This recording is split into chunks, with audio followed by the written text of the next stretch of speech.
Bienvenidos a un nuevo programa de Casa de Familia. Hoy, familia y sociedad es el tema que vamos a desarrollar. Pero antes de empezar justamente con el tema de hoy, vamos a ir a José María, que está allí en el consultorio, para contestar sus consultas.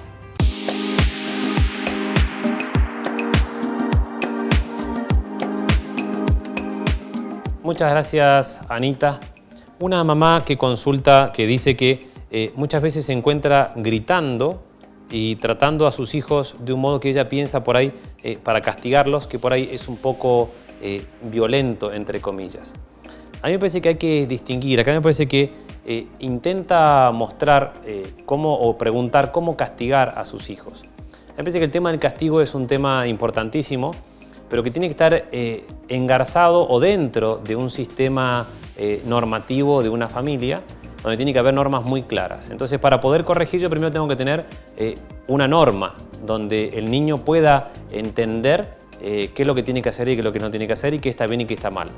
En segundo lugar, esa norma tiene que ser comunicada, o sea que los hijos tienen que saber qué es lo que se espera de ellos. Y en tercer lugar, el castigo. El castigo tiene que ser sí o sí personal, y en esto es importantísimo entenderlo. El papá y la mamá tienen que ponerse a la altura del hijo, o sea, arrodillarse o agacharse, agarrarlo del hombro, mirar a los ojos y corregirlo de modo personal, entendiendo que la corrección también está dentro de un sistema normativo y es una corrección basada o fundada en el amor. Y esto también es otro tema que es de importancia, que tiene que ser basado en el amor. Uno corrige a un hijo para que sea mejor en cuanto a lo que puede llegar a ser como persona. Y entonces ahí sí viene el castigo, pero el castigo tiene que estar pensado de antemano, porque el castigo tiene que cumplirse. O sea, cuando uno anuncia el castigo, después tiene que cumplirlo. Y por eso necesariamente tiene que estar premeditado para que uno pueda saber hasta dónde llegar con el castigo y qué puede hacer con ese castigo. Y me parece que esto también está un poquito engarzado con el tema de la obediencia, porque muchas veces los papás se plantean si el hijo realmente es obediente o hace lo que tiene que hacer, si es obediencia o lo hace por simplemente una rutina. Por eso, recapitulando un poco, necesitamos para los castigos tienen que ser personales, tienen que ser bajo una norma bien clara y habiéndole informado antes cuáles son las cosas que se esperan de los hijos. Y en segundo lugar, esto tiene que estar dentro de un marco de obediencia.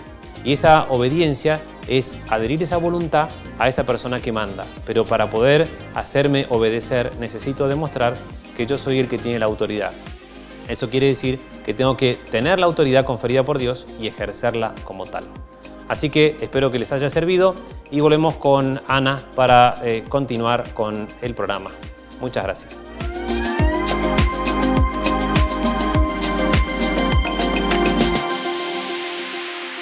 Muchas gracias, José María. Vamos a conocer ahora el testimonio del programa de hoy, Familia y Sociedad. Vamos a conocer entonces a Margarita y a Héctor. Esto es lo que nos cuentan.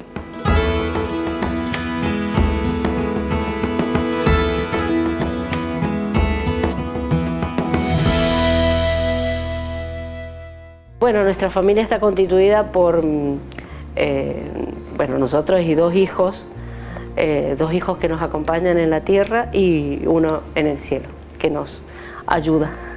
Ya llevamos 26 años por 27 años de casados y la verdad que es una familia bien constituida donde el amor ha sido principalmente el valor que hemos intentado nosotros ir gestando en ellos, sobre todo en nuestros hijos. Nosotros somos presidentes nacionales del Movimiento Familia Cristiano, donde el padre Richard, que fue su fundador, centró el sacramento del matrimonio como la base de la familia, y él entendía que se sostiene la familia realmente a partir de un sacramento llevado conforme a lo que Dios nos pide. Por lo tanto, creemos que sí, ¿no? Que nuestra responsabilidad como esposos es lo que va a llevar a que realmente la familia vaya adelante. Lamentablemente hoy la sociedad nos lleva a ver que cuando los esposos se separan, las familias se rompen, los hijos entran a estar cada uno por su lado y obviamente esto le hace mucho daño a nuestros hijos. la sociedad se constituye a partir de lo que son las buenas personas. Las buenas personas se constituyen a partir de buenos valores. Si nosotros educamos en valores a nuestros hijos, obviamente esos son los que luego van a ser quienes se relacionen con esa sociedad y se relacionen con los demás. Indudablemente que ahí es donde está nuestra responsabilidad como padres, más allá de la educación que nosotros le podamos dar a nuestros hijos desde lo formal, la educación en valores es fundamental, porque si nosotros tenemos hijos comprometidos con esa sociedad desde el buen valor, desde los valores cristianos, eso es lo que va a transmitir a la sociedad. Y eso que se transmite también se copia, porque muchas de las cosas que el otro hace es por semejanza y por copiar, ¿no es cierto? Entonces, si nosotros creamos en nuestros hijos buenos valores, indudablemente que la sociedad los va a copiar.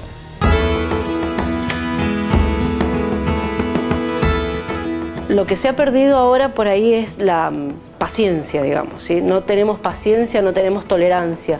Lo más importante, digamos, es conocernos como esposos. Por eso es tan importante el noviazgo antes del matrimonio.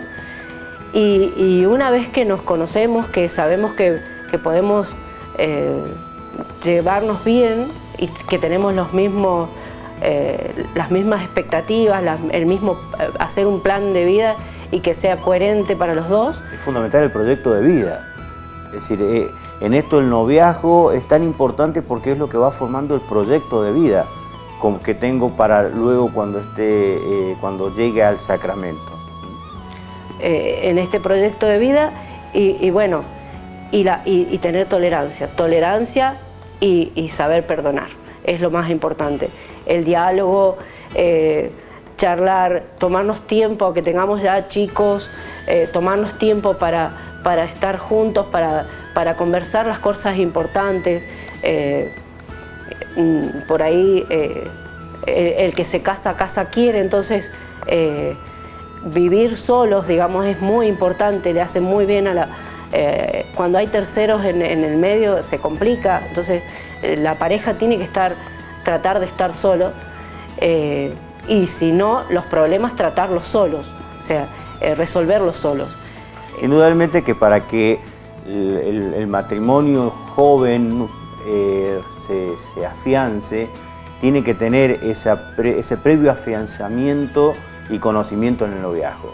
Por eso nosotros insistimos mucho en el tema del noviazgo y de trabajar con los novios desde un noviazgo cristiano, de un noviazgo basado en Jesús, en ellos, porque luego cuando lleguen al matrimonio va a ser exactamente lo mismo. Si ellos no lo han afianzado antes, no es que no se pueda, pero es mucho más difícil luego entender que el matrimonio es la base y por lo tanto cuando vengan los hijos que son importantísimos, que son hermosos y que hay que estar abierto a la vida permanentemente, también entender que el matrimonio se tiene que seguir sosteniendo y no dejarlo de lado por los hijos. Es decir, cada uno tiene su rol y cada uno debe ocupar su lugar. Porque si yo no sostengo el matrimonio, el sacramento, obviamente como decíamos recién, ahí es cuando comienzan a estar las dificultades con los hijos. Y eso es lo que luego vemos nosotros en la sociedad. Creemos en eso, creemos en que la base está en ir formando en el valor desde que es chiquito hasta que llega a su adolescencia y hasta que llega a su noviazgo y obviamente luego acompañarlo en la etapa de los primeros años de matrimonio y que son complejos, obviamente.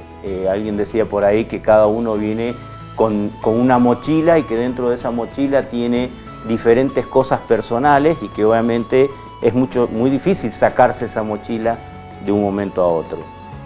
Pero bueno, ese sacarse la mochila para ponerse la mochila de los dos es lo que vamos a ir haciendo paso a paso con Cristo en el medio.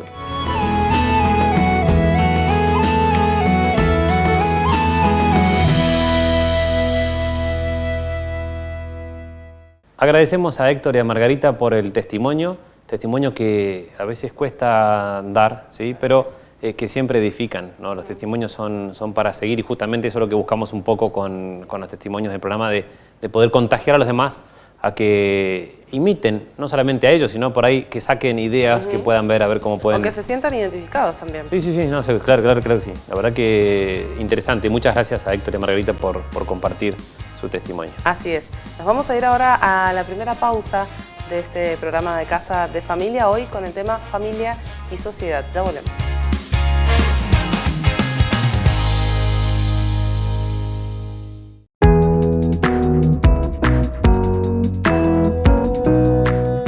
Educar es conducir al hombre y a cada hombre según el plan amoroso de Dios. Acompañamos la educación católica fomentando la formación docente y promoviendo una educación de calidad.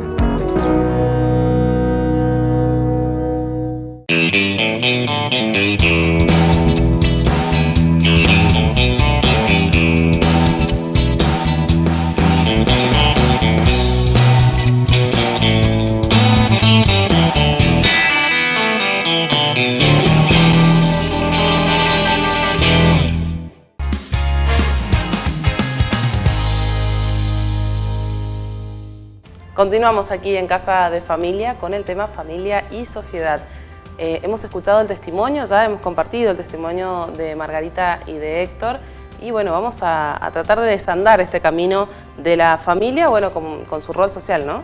Bueno, que a veces nos cuesta entender que la familia tiene, aparte de tener ese origen matrimonial, tiene una función clarísima en la sociedad y hemos escuchado muchas veces que es la célula fundamental de la sociedad.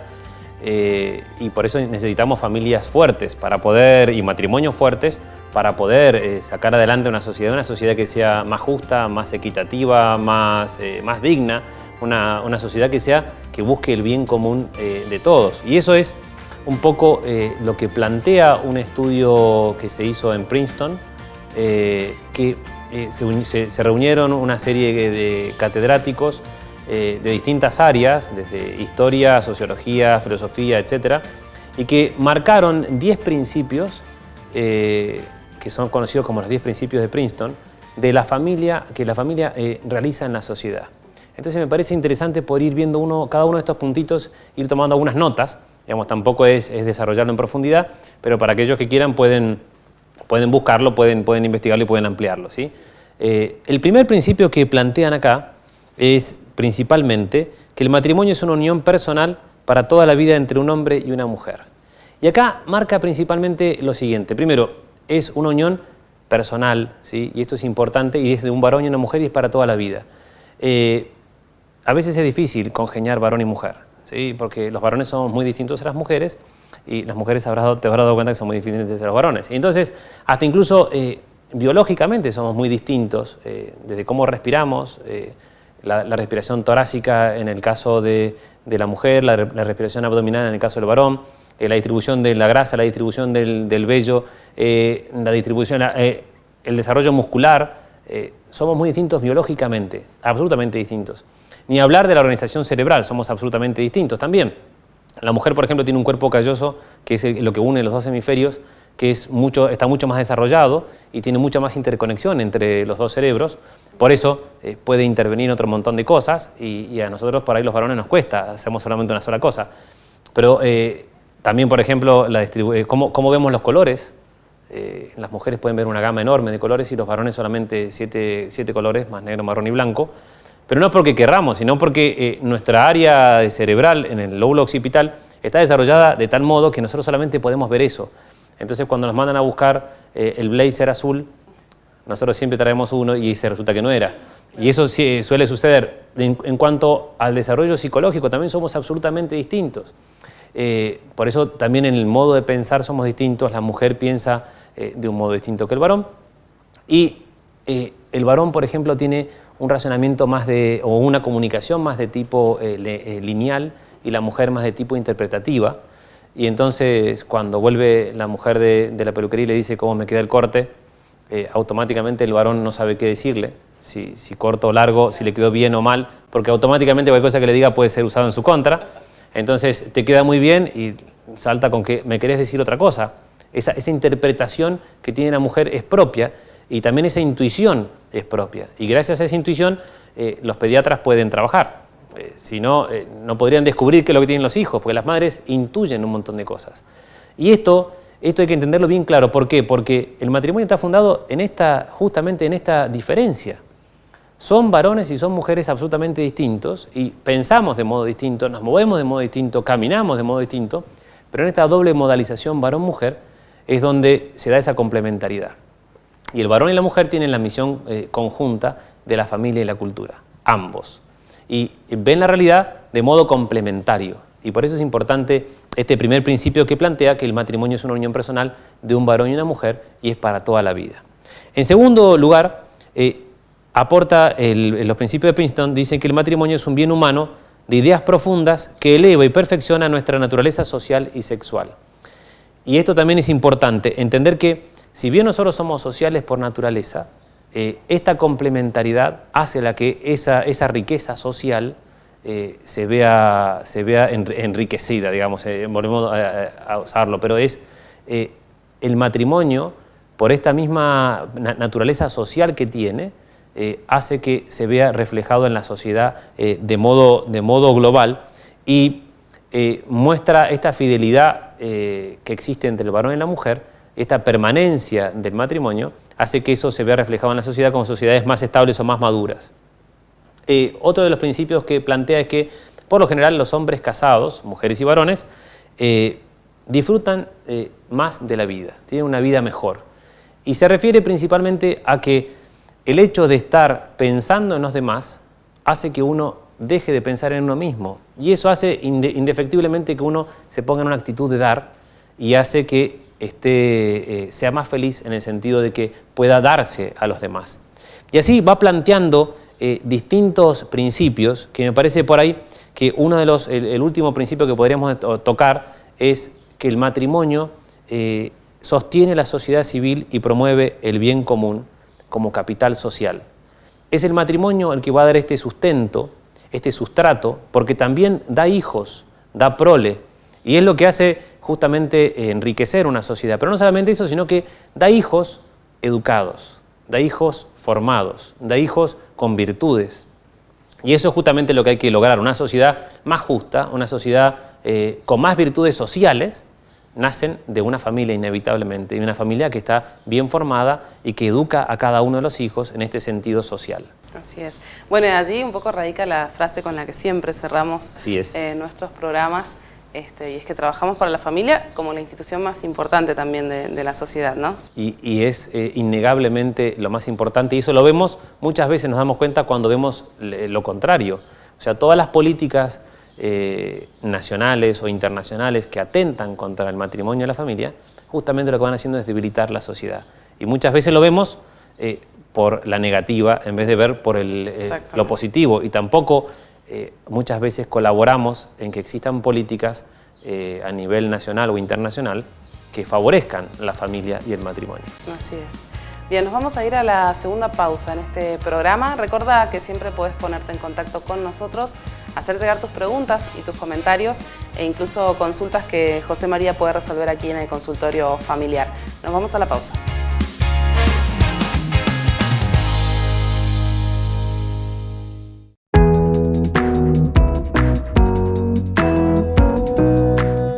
Educar es conducir al hombre y a cada hombre según el plan amoroso de Dios.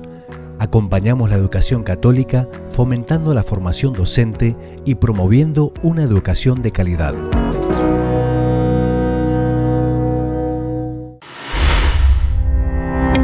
La nueva aplicación de Radio María Argentina es más que un reproductor. Mientras escuchas los programas en vivo, participa enviando mensajes, fotos y audios. Descubrí la programación haciendo clic en el icono de información. Recibí alertas cuando empieza tu programa favorito o para rezar en compañía de la radio. Accede a las notas más importantes en la nueva sección de contenidos. También podés encontrar en el menú Oleada Joven Radio. Viví la experiencia de ser comunidad en el chat, un nuevo espacio de interacción entre los oyentes. Y con un solo clic en colaborar, podés hacer tu donación de forma ágil, práctica y sin salir de la aplicación. Radio María, juntos vamos más lejos.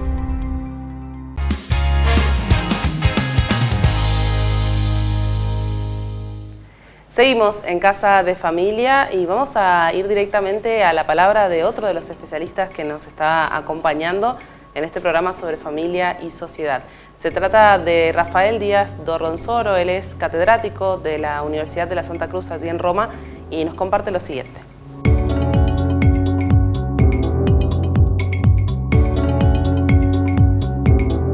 Antes que nada tienen que frecuentar los sacramentos y tener una vida de oración. O sea, porque el modelo que ellos tienen que viene revelado del amor creador de Dios es Cristo en la cruz. Y a Jesucristo, antes de tomar la cruz, rogó a su Padre que le alejara ese peso.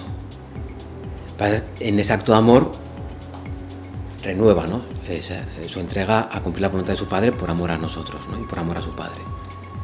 Pero si a Cristo le llevó a hacer esa oración, se tienen que tener en cuenta los esposos que en su vida matrimonial y familiar van a encontrar muchos peligros. Y cada vez se van a encontrar con deseos de hacer esa oración de Jesús, de alejar esta carga. Entonces, Él que nos ha dicho, mira, este es el amor.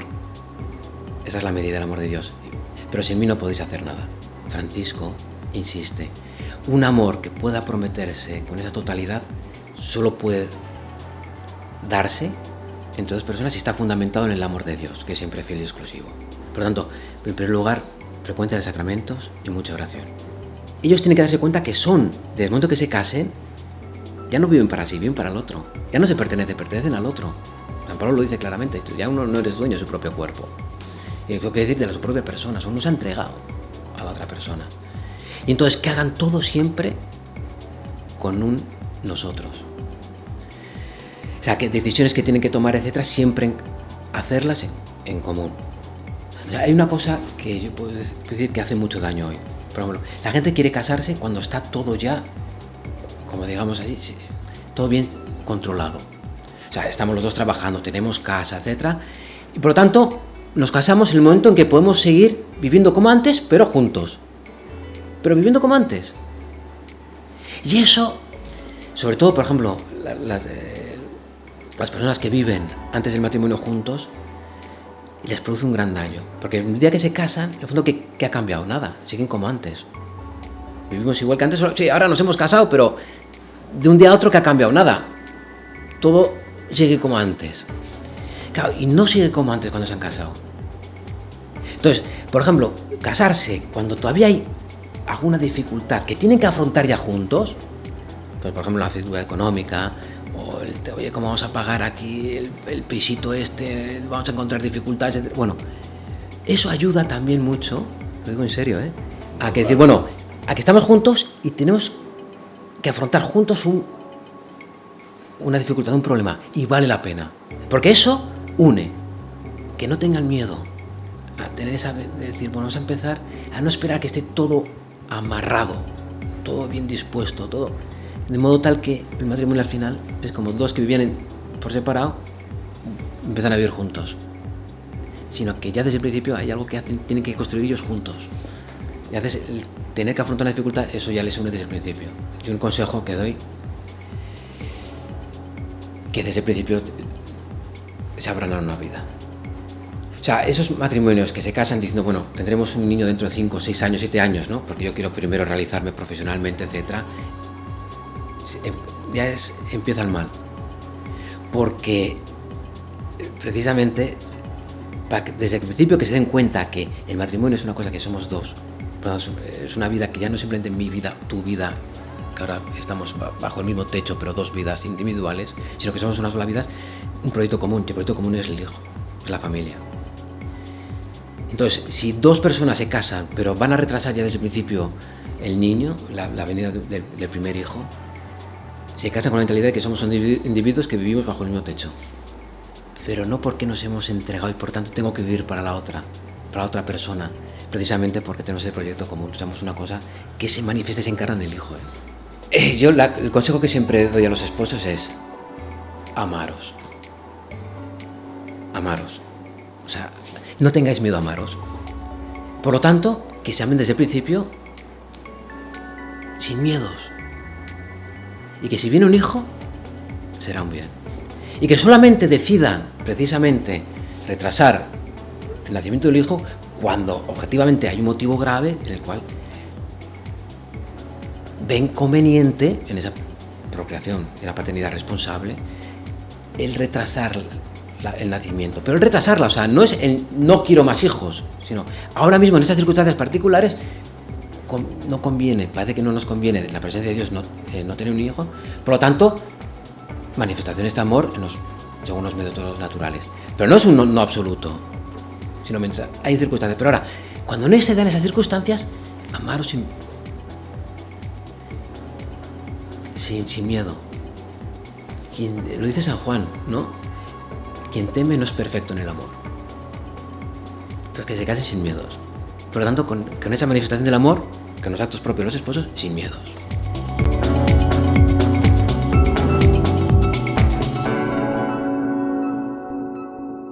Agradecemos a Rafael Díaz Dorronsoro, que ha estado aquí con nosotros compartiendo tanto contenido, José, la verdad, para comentar, ¿no? La verdad que sí, a mí me da un poco de miedo por ahí comentar. Son muy claros los consejos que da, son muy claros y muy precisos.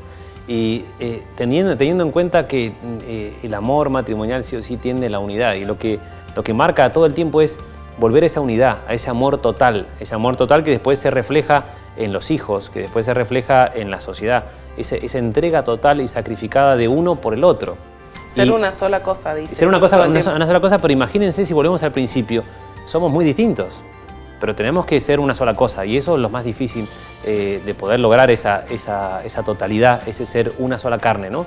Yo creo que esto es por ahí lo que más cuesta a los matrimonios, y muchas veces los grandes fracasos matrimoniales se deben justamente a esto. Una de las principales dificultades que existen, que ya hemos visto en otros programas, es esta diferencia. O sea, somos varones y somos mujeres, y lograr esa unidad, esa totalidad, exige sí o sí muchísimo esfuerzo, mucho sacrificio, pero que no está solo. Y eso también lo aclara Rafael Díaz Dorronsoro en el tema de que necesitamos la oración, los sacramentos, y esa es la parte que es importantísima. Y en esto, entender que el matrimonio civil y el matrimonio eclesial o el matrimonio religioso tiene una relación íntima, porque el matrimonio religioso mantiene esa estabilidad, ¿sí? Y da la gracia necesaria para esa, pero nosotros contagiamos una sociedad, y entonces por eso tiene que estar íntimamente relacionado con esa sociedad y no puede depender de otras leyes. Por eso los países que tienen leyes contrarios al matrimonio, como leyes de divorcio o de matrimonios igualitarios, entre comillas, ¿sí? De homosexuales, lo que busca justamente es romper o deslegitimar este matrimonio de varón y mujer, que en el fondo es lo que aporta realmente el sustento a una sociedad.